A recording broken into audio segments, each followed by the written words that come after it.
God bless our homeland, Ghana, and make our nation great and strong, bold to defend forever the cross of freedom and of right. Fill our heart with true humility, make us cherish fearless honesty, and help us to resist oppressors' rule with all our will and might forevermore.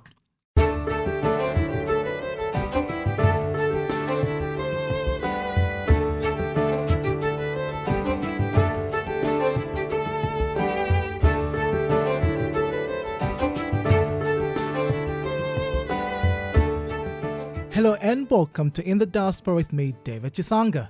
In the Diaspora is a program that focuses on migrants in Ireland. The program follows the lives of people who left their home country either for work, business, study, love, or asylum. And today we focus on Augustus Kweku Sobeng.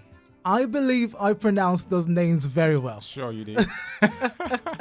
Welcome, Augustus, to In the Diaspora. Thank you very much, David. I'm going to start from here. What does your name Kweku or Sobeng actually mean? Okay, so let me start with the Kweku because it has very important significance. Yeah, so in Ghana, most people, it's a common practice over there to give a name to a baby, based on the day the baby was born. So there's a name for actually every day: Monday, Tuesday, Wednesday, Thursday, and all of that. So I happen to be born on Wednesday. So so Kweku would be Wednesday. There's a variation in the spelling of the Kweku. Some have it like Kwaku. So those from the Asante part of Ghana. And then from the Fanti side, Fanti and Ashanti, they are all Akans. They are under one big umbrella. Yeah. But there's just a slight variation in the over here we say accent. Or the something. accents, how they pronounce some words and all of that. Yeah, so I'm from the Fanti side of the Akan thing. Yeah, so the Kweku is Kweke, which is a Wednesday. Which is a Wednesday, yes, exactly. So the Kweku is more like, it means I was born on a Wednesday, on a beautiful Wednesday morning. Wednesday morning, okay. Yeah. Definitely. Oh, so actually, I would have mentioned, Augustus is from Ghana actually, and he's been in Ireland for some months now, he's growing and definitely he's an educator, and we'll delve more into that along the program. But does Sobeng also have its own meaning then? Oh, so the Sobeng is basically it's a family name. So like I said, I'm from the Fanti side of the Akan kind of tribe. So it's more like a family name. Basically, I cannot really give. So it's more like an identity. It's more like an kind identity of thing, yes. Yeah. So mostly when people look at your name, if they want to really know where you are from, they look at the surname to find out whether which part of the country you are likely to come from, whether you're from the north, the south, the east, the west, and all of that. Yeah, so it's more like an identity and a part of your identity. And you say that Kweku is Wednesday. Yeah. Then what of Saturday? I was born on Saturday. That's a good one. I was born on Saturday. I want to know. Yeah, so Saturday, if you're a male, so there's male and female. Exactly. Okay. So there's male and female. So if you're a male, there's a way you are called. So Kweku, for instance, the female version of it is Ekuya. Ekuya. Yes. That's a Wednesday. That's a Wednesday. Female. Female, yeah. Yeah. So you are a male. So on Saturday you are Kwame. Kwame. Oh, that is interesting. I know of a Kwame. Back in the day, so I would be David Kwame Chisanga. Exactly. I need to start calling you Kwame from now on. Well, let's see. Yeah. Let's see how that goes. I don't want people to confuse me with the famous Kwame that they know. But I'll just tell them he was my uncle. Yeah. Now, tell us more about yourself. We know you are an educator, but I know you're a man of so many talents, just don't feel shy. Just brag about them. It's all right. You're allowed on this program.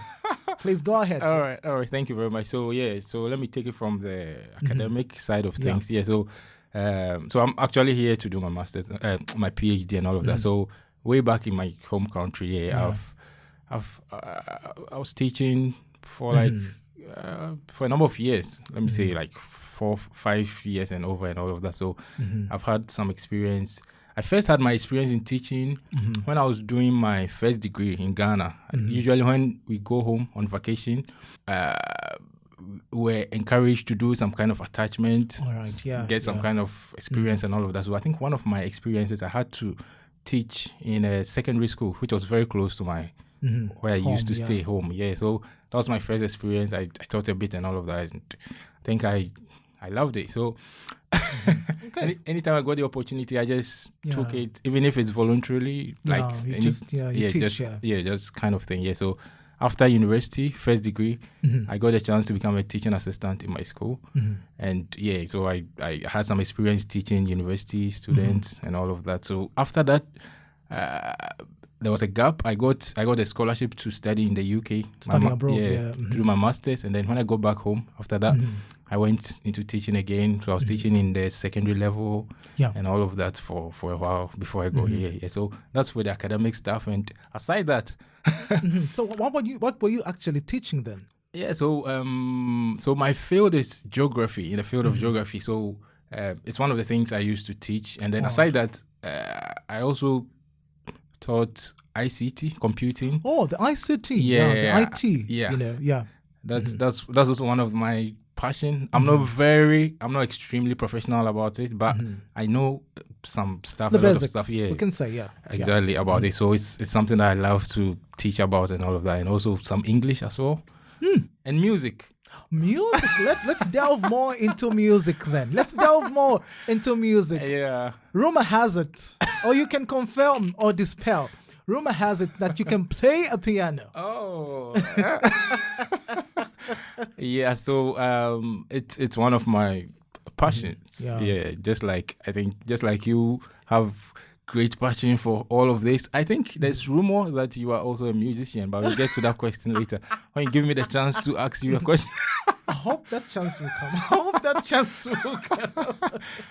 For music, So way back, I think when I was in the junior secondary school, let me put it like in Ghana, the secondary school level. From that point going, I think the inspiration was from my childhood, but maybe I started doing something about it at the secondary level because my parents were musicians. They loved music. Really? They are church musician kind of people. So do they also play like the keyboard or I think my father or drums or what instruments? My father once played the piano. Okay. He was a choir master in his days, his youthful days, before he became a reverend minister.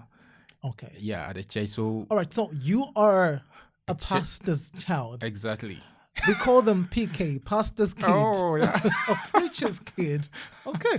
Yeah. Wow. How was it growing up in such an environment? Then? It's I think it has its positives and negatives and all of that, but I think generally it's one of the things that drew me closer to church. The experience of church, music in particular, and all of that. I think it's been a good experience. Sometimes because you are a pastor's child, there are some things that you cannot do. Like it restricts you in some ways. And when we were little, we felt too much restriction. Actually, too restricted.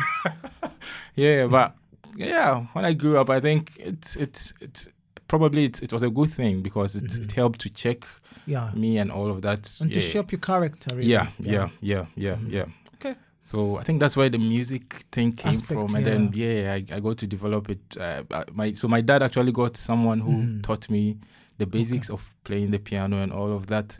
So because my dad he's a Methodist, so there's more of the organ and the organ stuff and all of that. So I actually learned how to read the music, and all, even though I didn't pursue academic music in an academic way, but I actually learned those kind of stuff, reading the stuff and all notes, of that. And then when I grew up, so I got a chance to be teaching music too.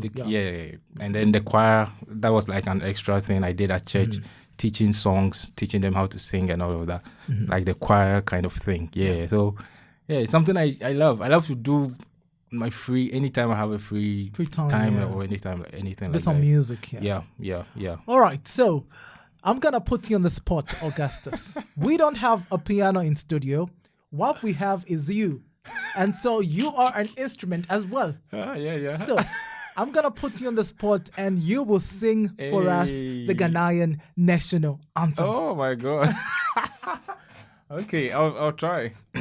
Just a little bit. Yeah. So let me just take it from the beginning. So God bless our homeland, Ghana. So God bless our homeland, Ghana, and make our nation great and strong, both to defend forever the cross of freedom and of right.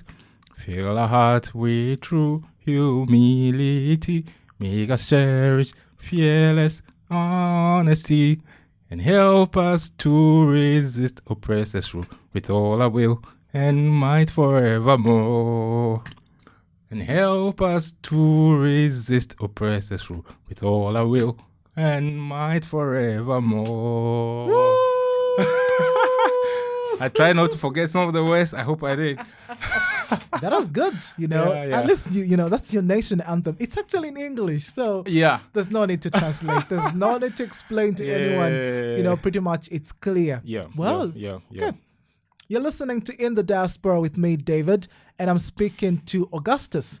He's an educator, singer as well, and he's in Ireland to pursue his PhD in geography. And you haven't missed much. We've just begun and just getting to know him pretty much and his journey to Ireland. Speaking of the journey to Ireland now, Augustus, how did this journey begin, coming from Ghana to this place? Okay, that's a very good question. I think there's a lot of story behind it. I'll just summarize everything. Yeah, so I think on the back of my master's degree in the UK, I got exposed to studying outside my home country. So I think I loved the experience. So I told myself, if I have to do a PhD, I might have to do it outside my country again. So abroad, even though I went back to Ghana after my master's degree, and there were some opportunities to do it there, I decided to hold on, just get some more experience working and all of that. And when the right time comes, I'll just go for it outside my country. So I think that was my mindset. So, so I spent a while in Ghana, and then I think when the opportunity came. So at first, Ireland, actually, there's a funny story. So it wasn't actually the place I was looking to come initially. It came into the picture at some point, and I think I always say God works in mysterious ways. Yeah. So initially I was thinking of Germany because I knew some people then. I had some opportunities that I was working towards to go there, but somehow it didn't work out. So along the line, whilst I was disappointed with that and all of that, someone just sent me something, some link or something. The guy who's even sent it to me, he doesn't usually send me stuff, messages and all really? that. He's a friend, but we don't talk often. So there was one time he just sent me something. He didn't even add any message or something. So I think it took a while, and then I went back to it to check what he sent. And that was, I think it was some MIC something. Yes. That was my first time hearing of MIC. I hadn't seen it anywhere. And then, that was how it started. So I just told myself, okay, maybe let me give it a go. Let me try. Let me try this and see. Probably I checked the opportunities out there and all of that, and I saw some areas that were aligned to my areas of my field of study. I said, okay, let me. So I actually contacted the supervisor. I was trying to use that as a litmus test to see whether it will go through. So whether this is the right place. This is the right place, because I just wanted to be sure whether I'll be able to get a supervisor who is willing to work on what I wanted to do and all of that. And thankfully, it worked. So that was where it started, and then I decided to apply fully, properly after getting the supervisor, and then thankfully I got the scholarship, and then here I am. Congratulations. So how was the journey coming to Ireland on that day? So on a normal day, usually I like to, because in Ghana, the airport is in Accra, the capital city, and I was in Kumasi. That was where I was working with I was living with my family, my wife and the child. So I think a week before I had to travel, I wanted to see my parents before I you have to say goodbye. Proper farewell. Proper farewell and their blessing. So yes, I went with my family to my parents. My parents don't live in Kumasi, they live in Takoradi, which is closer to where my hometown is in the western region of Ghana. Yeah, so we went there to spend some week with them, and then I came to the airport with them, with my father, with my wife and son, to the airport. So ideally would have, if it were to be me alone, I would have gone there maybe a day or two before the flight takes off and all of that. But because there was a family and all of that, so we actually left on that day that I was going to travel, but very early because the flight was in the evening. So we left a bit early. We got there. It was, I think it was fun. It was a nice experience. Just that it was kind of mixed because I was going to miss them, especially my wife, the son. But also we're just looking forward to that kind of new experience. Yeah, definitely. And all of that. So it was a great one there. You didn't miss the flight, did you? I didn't. At some point, I was afraid I would miss it because it was the same day we were going. Yeah. Just that we went with my dad's car, so it was.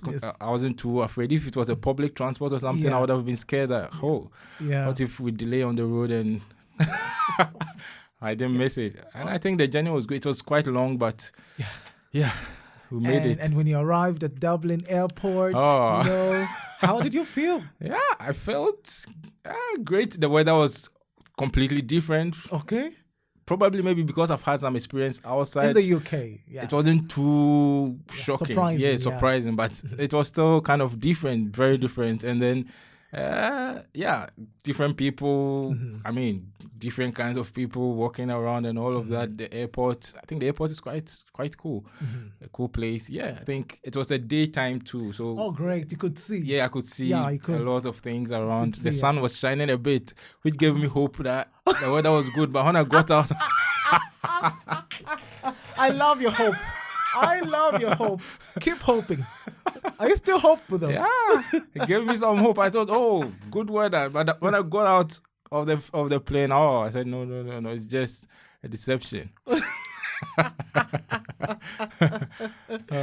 Well, now you're in Ireland now, and this is one of my favorite questions on the program.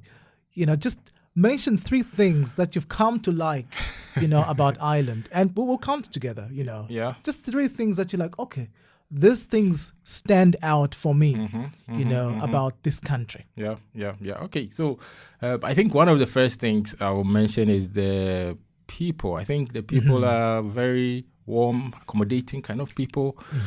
Yeah, most of the people I've met, especially in the university community, they are just amazing people. They try to help you, even when you find yourself in situations where you are kind of stuck, not sure, especially when you are new and all of that. I think they are very warm people over here. Yeah, so it makes it easy to settle in. Yeah, when you get here, it's one of the things I love. And then I think number 2. The second one. Number 2, I think this place also seems to be a safe place. Oh, safety is kind of good. Because I remember way back home, I don't often like to walk around even in the night. In the evening going home. I try to be home as early as possible. But over here, after some time, I think I don't mind walking to the house around 10 p.m. I don't have any thoughts, fear that something will happen to me and all of that. It's safe almost everywhere. Even sometimes when you forget your phone or something in a place, maybe in a public space or something, you go back to meet it there, or someone pick it and bring it to you. So you will find it there. But you don't see these kind of things in other places where security is kind of an issue. Yeah, so I think it's one of the things that I love about this place as well. And then maybe the third one will be I've not been to many places in Ireland, but I think I've been to this place, the Barron. There's this. It's more like a place where I think it's quite popular. People like to go there. It's not too far from Limerick. Okay. Yeah, so I think at least it's a very beautiful landscape. Beautiful landscape. Yeah, very beautiful landscape. And I think there might be quite a few around. I think it's also something I maybe in future I'll try to go to other places if there are many of such places around. But I would assure you they are. I'm gonna assure you right now. Yeah, I love it. I think the landscape is it's beautiful. In most places, it's very the natural because I know in UK, for instance, particularly in London, those places, it's really like you don't see much of green stuff around. The natural kind of things. Everything is buildings. People are busy and all of that. But I think in most parts of Ireland that I've seen, the landscape is natural. It helps you to just calm down, feel at peace. This is In the Diaspora with me, David. I'm speaking to Augustus. He's from Ghana and he's an educator. He's been in Ireland for some time now. I'll just say about over 5 months. And he's been here. He's doing his PhD in geography and pretty much now you've already started mentioning some of the similarities and differences between Ghana and Ireland. Now let's focus more on the cultural side of things. What things would you say are culturally different and culturally similar between Ireland and Ghana? Okay, so let me start with different, culturally different. So first of all, I'll say food. Talk about the food. It was one of my cultural shocks when I go to the UK and here as well because UK and Ireland have a lot of things in common. So the food, I love Ireland food. I've grown to love it. But it's very different from the food in my country. So in Ghana, we have different kinds of local dishes and all of that that I don't find over here. So I really miss. It's one of the things I miss about my home when I think about. Let's say if I get a chance to go to Ghana now to just pay a visit or something, it's one of the things I'll order in advance for them to get me some of the food.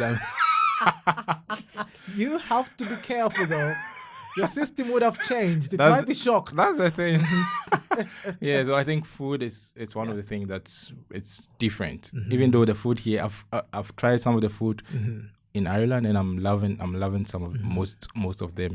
But I still miss my Ghanaian food. The food. So it's one of the things. Okay. And then also maybe I'll say one other different thing could be language. Languages. Language is another thing. Just that in Ghana, because most people are brought up with the English in addition in most schools. So you get to learn the English in addition to your local language and all of that. So it's not too much of a shock, kind of. But in Ghana, I mostly speak with my friends, family in my local dialect. It's I don't usually speak English with them, even though most of them they can speak. Now you became 24/7 speaking English. Over here.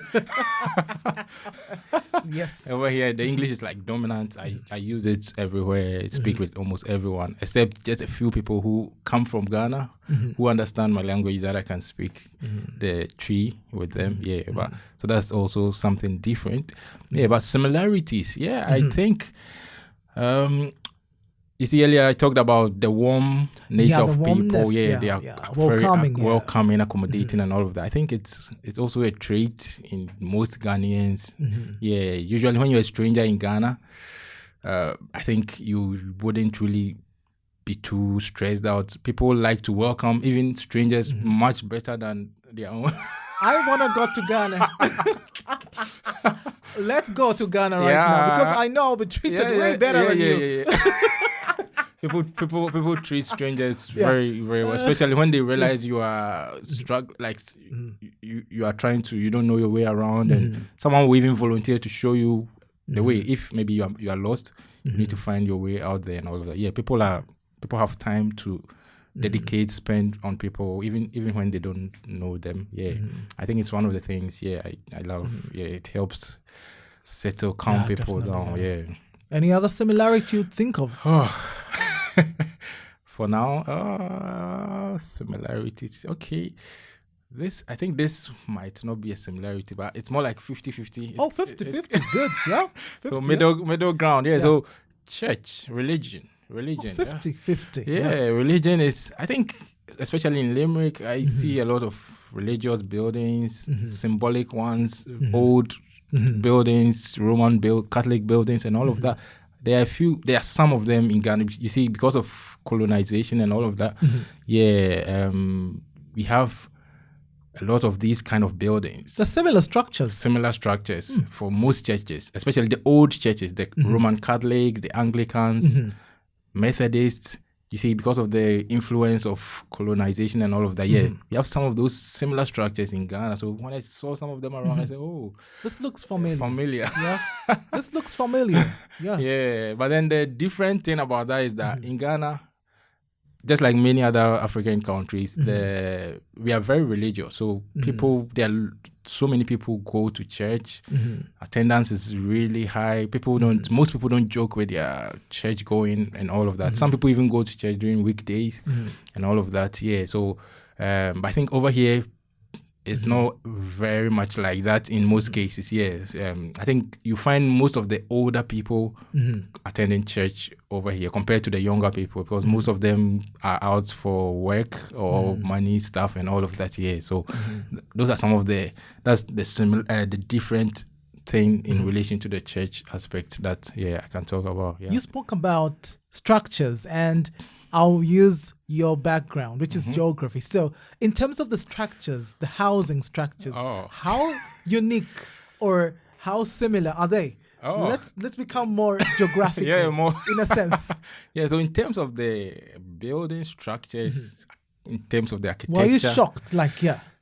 Yeah, kind of, yeah. Okay. Especially the houses, houses we sleep in and all of that. Most of the buildings and all of that. Yeah, it's, you see, over here, I think, there's a difference. In my country, most of the structures, they are much spacious, bigger.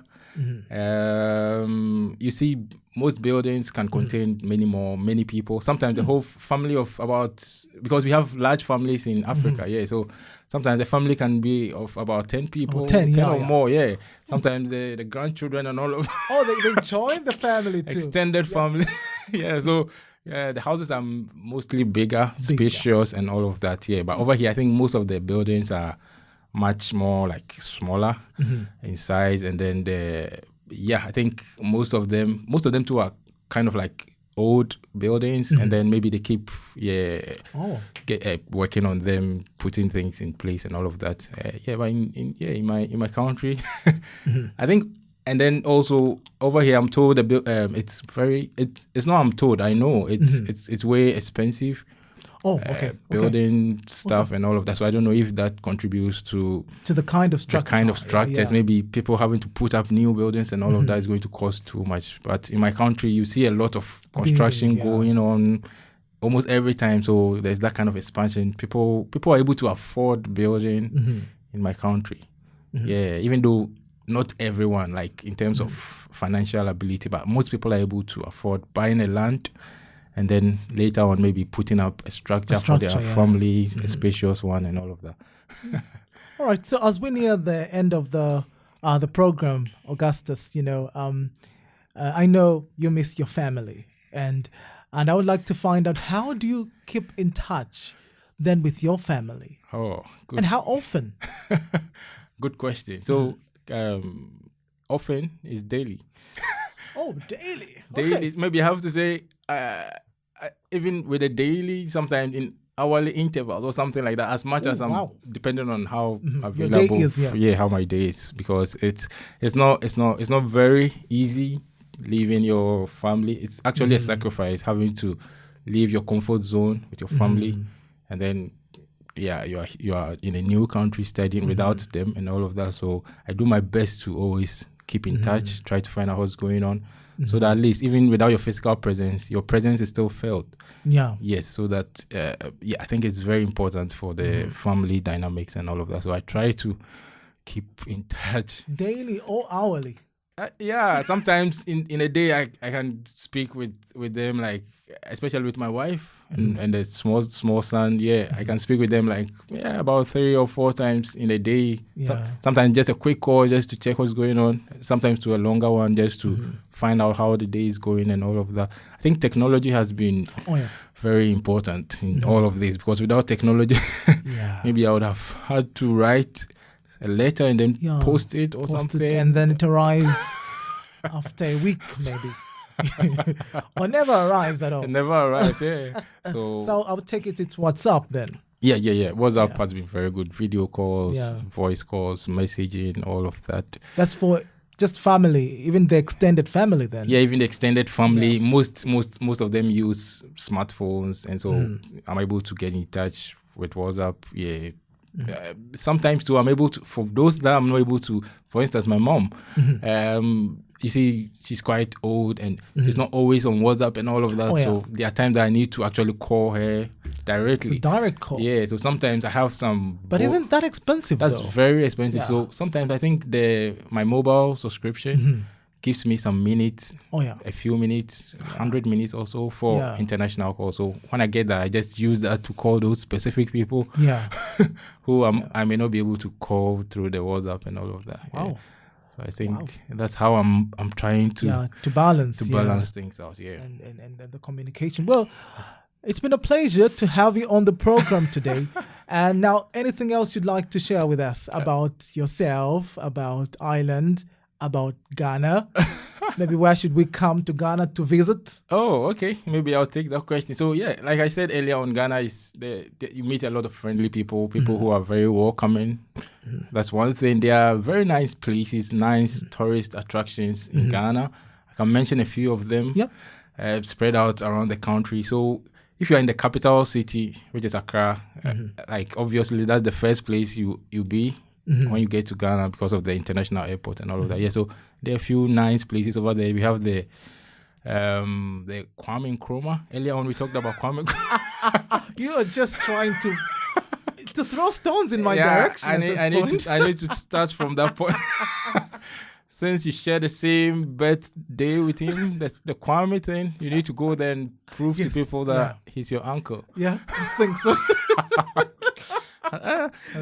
There's a museum over there, very beautiful one. I think just some few years ago it was revamped, made very, very, very beautiful. So it's one of the places over there where you can just go and see some history, read some history about Kwame Nkrumah, what he did, and all of that. Yeah, there are many other sites around the country. There are some waterfalls in other places, in the eastern region. You have the Boti Falls in the Volta region. We have the mountain of Fajato. It's actually the highest mountain in Ghana. And let me say in Ghana for now. Yeah, there are some waterfalls, very beautiful waterfalls. We have in Cape Coast. Cape Coast is a very common name. I think it used to be, it was once the capital city of Ghana before Accra became the capital city. Yeah, so there's the Cape Coast Castle. Lots of history. Yeah, the history. Lots of history, because I think it's one of the places. There was a time Barack Obama, when he was the president of the US, he visited Ghana. It's one of the places he actually went to because of the black history. A lot of slaves were put at that place.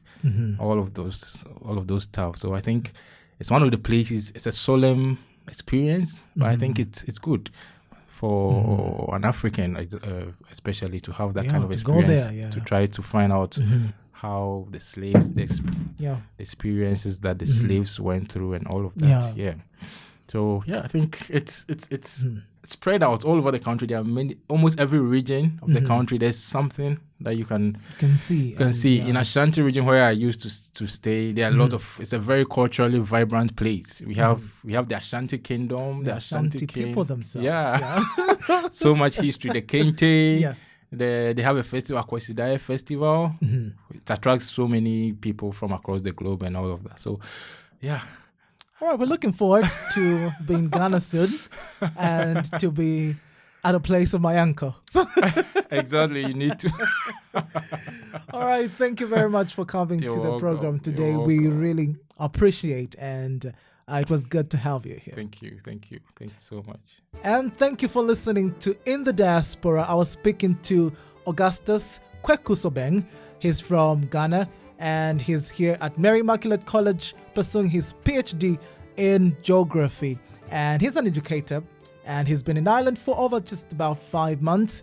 Hopefully, we'll have him back soon to talk more about his study. From me, David Kwame. Oh, yeah, I like that. I was watching to see if you added. I'm going to say, from me, David Kwame Chisanga. Bye for now.